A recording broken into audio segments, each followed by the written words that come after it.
With loving greetings from all souls at this station, this is Mathew. The light forces have decisively splintered the spine of darkness, and your world is turning one of the most dynamic corners in universal history.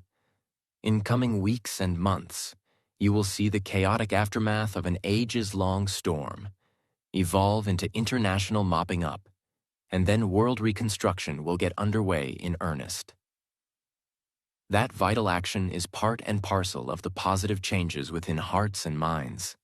The winds of higher awareness are swirling, and without knowing about the new prevailing frequencies and heightened vibrations, many people are feeling a welcome difference. After a short, somewhat stressful period of adjusting to that energy surge, a sense of calmness is displacing confusion and anxiety. The influx of love light is like the universe hugging Earth and every one of her resident souls. As tensions ease and frustrations lessen, you will see kindness grow, generosity expand, attitudes soften, desire to assist increase. Not all souls will respond that way, but it is very heartening for us to see that uplifting reactions are well outpacing fear, despair, and conquest. Some light workers are feeling so exuberant they think Earth is now in 5th density. That density is true of individuals whose assimilation of coding in the frequencies boosted their spiritual and conscious clarity to that extent. However, most of the populace do not know about their beginnings in Creator Source, their immortal multidimensionality, the two ascension processes, or the universal battle between light and dark forces. They have a great deal to learn during their journey to 5th density. And if Earth were in 5D, not an iota of deception or corruption would be plaguing your world. For instance, it still is difficult, is it not, to distinguish AI-fabricated incriminating photos and videos from valid materials, or to know whether persons are themselves or pretenders? Is it not still difficult to discern if breaking news is factual or a tall tale? If reports of world leaders at conflict are true or false?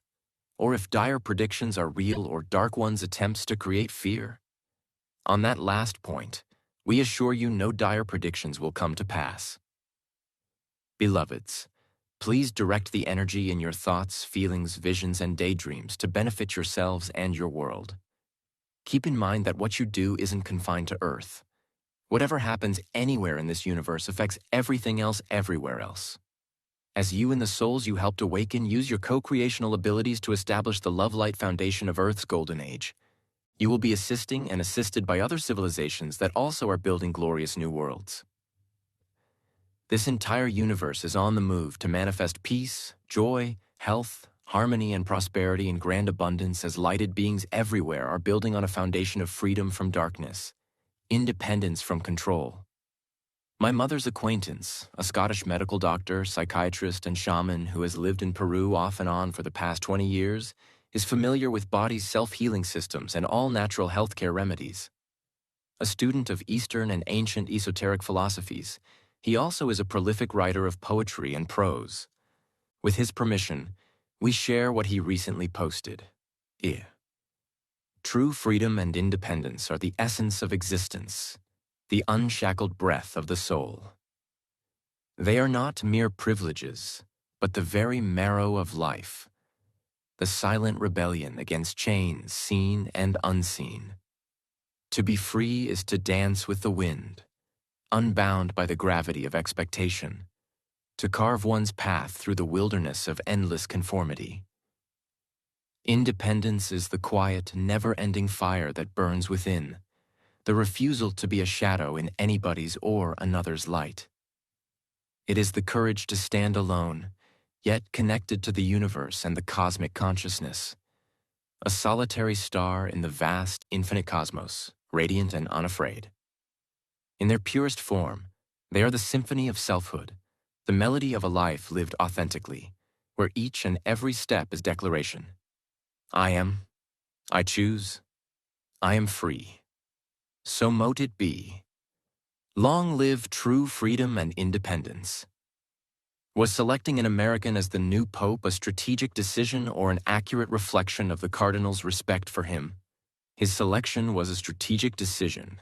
And before we say more about that, let us speak a bit about the 2,000-year history of popes since St. Peter, who is considered the first. Emperors usually had the final say about his successors until 1,000 years ago, when that was given to the cardinals, and those who were members of Italy's wealthiest families often became popes. It is hard to imagine that the papacy was eagerly sought. During the first millennia, most popes died violently and were called martyrs, but some records indicate that unwittingly or intentionally they did something that displeased the powers that be. The deaths of the last two popes, John Paul II and Francis, showed that displacing one who doesn't adhere to instructions still holds sway. And when the cloning process was being done precisely in science laboratories, John Paul was cloned, then killed. His gentle, benevolent nature was so strong that it was evident in the clone throughout the several years it represented him. His desire to bring light to the Vatican also was strong. But the clone never was permitted to act on any reforms John Paul wanted to initiate. 5 years ago, Francis was killed for championing Nisara, wanting to end satanic rituals, use the Vatican fortune to help the poor, and return stolen art. A holographic image of him at a distance was produced briefly, only until he could be portrayed by a portly old man wearing a mask. That pretense lasted until it was decided the revered Francis should transition to spirit life and a new pope installed. All those decisions were made by the Illuminati. For the last 200 years or so, generations of that sinister secret society have been the unseen power in the Vatican. It was through their influence and self-service that a century ago, Vatican City became an independent sovereign state with its own government, treasury, laws, business operations, and restricted population. As the world's smallest country, the Vatican can participate in international diplomatic and political affairs, and as its autocratic ruler, the Pope has absolute authority over everything within the country and the Catholic Church worldwide. The Illuminati used the Vatican for money laundering, storing art stolen by Nazis from the Jews in World War II, and as the international headquarters of Satanism and the principal site of human sacrifice. Now then, everything the Illuminati do is strategically planned, usually years or even decades prior to taking the first step on an itemized agenda. However, situations that formerly could be expected to continue years into the future no longer can be, and the decision about Francis's successor was made comparatively recently. Robert Prevost is intelligent, extensively knowledgeable and capable, multicultural and likable, and he is indeed respected by many in the College of Cardinals. His name choice comes from his great admiration for the last Pope Leo, whose interests he shares in reaching out to help wherever it is needed. By choosing him, the Illuminati believe Leo XIII can reinvigorate the huge Catholic population in the United States that is fast slipping away from church dogma and financing. And they are reminding the government of that country that they still heavily influence its economic, legal, and judicial systems. They expect devout Catholics who are thrilled about the first American Pope to help them retain that power. And because Peruvians claim he is one of them and they also are thrilled, the Illuminati think the new Pope might be able to bring that country and maybe even all of South America into their fold. None of that will come about, and Catholicism and all other religions will undergo changes as their increasingly aware adherents drop manipulative, controlling aspects and strengthen the spiritual. Please ask Mathew if RFK Jr. can discover the cause of the soaring rate of autism so it can be stopped. The Secretary of Health and Human Services knows, and so do numerous physicians and medical scientists, that the cause is ingredients in vaccines routinely given to infants.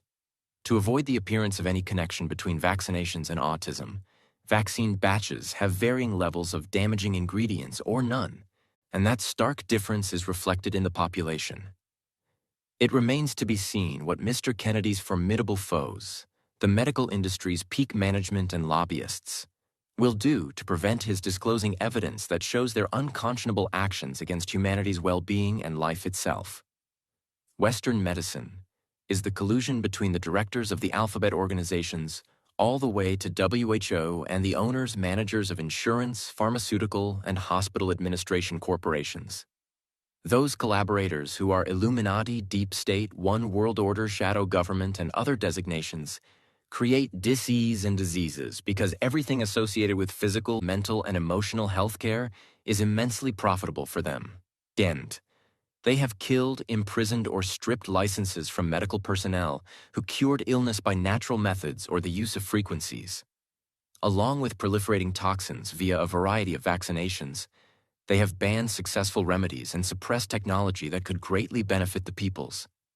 They have damaged the health of Earth and all her life forms by chemtrail spray that poisons air, water, and soil, and the carcinogens in herbicides, insecticides, and fertilizers. Yuck. We add that the vaccines given infants cause symptoms of autism, not the extremely rare authentic disorder, which is a choice in very few soul contracts and pre-birth agreements of all souls who want to share the lifetime. Actual autism and the vaccine-caused symptoms offer the afflicted persons and everyone closely involved in their lives many opportunities to learn patience, perseverance, empathy, compassion, forgiveness, and the triumphant feeling of surmounting an obstacle.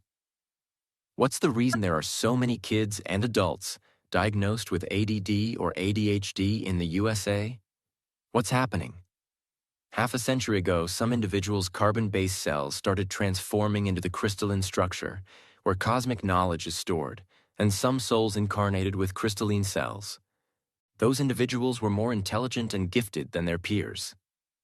Elementary school-aged children in that select group learned quickly, and because they were bored by typical classroom work, they became fidgety and inattentive, and that was considered disruptive.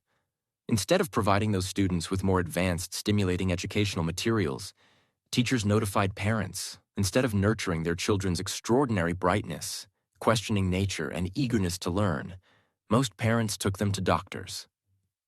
The medical industry devised attention deficit disorder and attention deficit hyperactivity disorder diagnoses and prescribed drugs that stunted development of the youngster's crystalline cell growth, learning capacity, and emotional maturation. As they grew into adulthood, feeling at odds with a society that rewards conformity, a number became depressed and/or developed illnesses. Like others who also were dealing with depression or painful physical conditions, they were given prescription drugs that are addictive, can exacerbate depression, and cause death by overdose or suicide. To offset the public's backlash about those effects, about 2 years ago, the medical industry started diagnosing adults who were anxious, impulsive, disorganized, or angry as having ADD and ADHD. Medications prescribed for those conditions have less severe effects than antidepressants and opioids. If the aforementioned health-related questions were to be asked 5 years from now, our reply could be, the improvement in patients was phenomenal, and there have been no new cases during the past couple years. We can say that because increasing vibratory rates will keep advancing soul's awareness of their innate powers to overcome social engineering and 3D limitations. Dear family, all light beings honor you for mission steadfastness and support you with the unparalleled power of unconditional love. Love and peace. Suzanne Ward.